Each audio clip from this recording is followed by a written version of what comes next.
আমার কাছে মনে হয় ভাত রান্নার থেকে সহজ এই চিকেন দম বিরিয়ানি রান্না করা। আর মাশাল্লাহ মাশাল্লাহ এর স্বাদ তো অসাধারণ, জাস্ট মুখে লেগে থাকার মতো। রেগুলার কাট থেকে একটু বড় সাইজের চিকেন কেটে নিয়ে তাতে কাঁচা পেঁয়াজ, আদা রসুন বাটা, পেঁয়াজ বেরেস্তা, স্বাদ মতো লবণ দিয়েছি, আর দিয়েছি 2 টেবিল চামচ শুকনা মরিচ। আমি মরিচের পরিমাণ একটু বেশি দিয়েছি। এখন হলুদ, ধনিয়া, জিরার গুঁড়া দিলাম 1 টেবিল চামচ করে। রাঁধুনি যে রেডিমিক্স বিরিয়ানির মশলা পাওয়া যায় সেখান থেকে হাফ প্যাকেটের মতো বিরিয়ানির মশলা দিয়ে দিলাম। 1 কাপ টক দই, 2 টেবিল চামচ টমেটো সস, 1 টেবিল চামচ চিনি ও কয়েক রকম বাদাম বাটা দিয়ে দিলাম 1 কাপ। এখন লেবুর রস ও পেঁয়াজ বেরেস্তার যে তেলটা ছিল সেই তেল ও 1 কাপ গরুর দুধ দিয়ে এটাকে সুন্দরভাবে মেখে নেব। আর দিয়ে দিলাম আগে থেকে কেটে রাখা ধুয়ে পরিষ্কার করা আলু।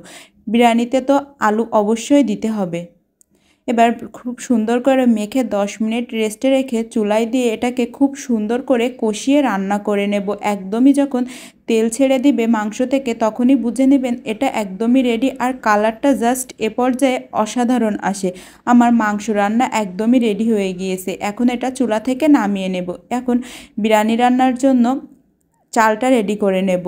একটা প্যানে পানি গরম করে তাতে গোটা গরম মশলা, স্বাদ মতো লবণ ও এখানে লম্বা যে বাসমতি চালটা পাওয়া যায় সেটা দিয়ে খুব ভালোভাবে ফুটিয়ে প্রায় 80%-এর মতো রান্না করে নেব। এই চিকেন দম বিরিয়ানি আমি এভাবে রান্না করে বাসার সবাইকে খাওয়ানোর পর থেকে তো বাসার সবাই এখন শুধু রিকোয়েস্ট করে আমি যেন এভাবে বিরিয়ানি রান্না করে তাদেরকে খাওয়াই। এই চিকেন দম বিরিয়ানি জাস্ট আপনার মুখে লেগে থাকবে একবার রান্না করে বাসায় সবাইকে খাওয়ালে।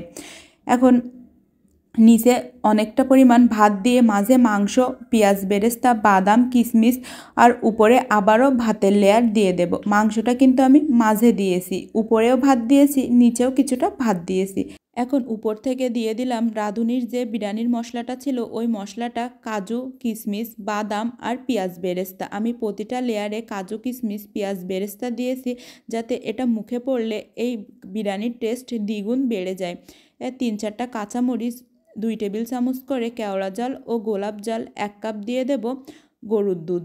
আমি এখানে লিকুইড গরুর দুধটা ব্যবহার করেছি, গুঁড়া দুধটাও দেওয়া যাবে পানিতে গুলিয়ে। আমি পুরো রান্নায় দুধ ব্যবহার করেছি, এখানে কোনো পানি দেই নাই। মাংস রান্নায়ও আমি দুধ দিয়েছি আর এখানেও দমে দেওয়ার জন্য দুধ দিলাম 1 কাপের মতো। এবার উপর থেকে সৌন্দর্যের জন্য 2 কালারের ফুড কালার দিয়েছি বা জাফরান দিয়েছি। এবার এটাকে 15 থেকে 20 মিনিট ভাপে দিয়ে দেব উপরে একটা শিলপাটা দিয়ে। শিলপাটা না থাকলে হাঁড়ির গায়ে আটা দিয়ে এটাকে দমে বসানো যাবে। 15 থেকে 20 মিনিট পর মাশাল্লাহ মাশাল্লাহ আমার চিকেন দম বিরিয়ানি একদমই রেডি। আর এটা একদম রেস্টুরেন্টের মতো ঝরঝরে হয়েছে। বাসার সবাই খেয়ে তো বলছে যে এটা একদমই রেস্টুরেন্টের মতো স্বাদ হয়েছে, মনে হচ্ছে যে রেস্টুরেন্ট থেকে আনিয়েছি।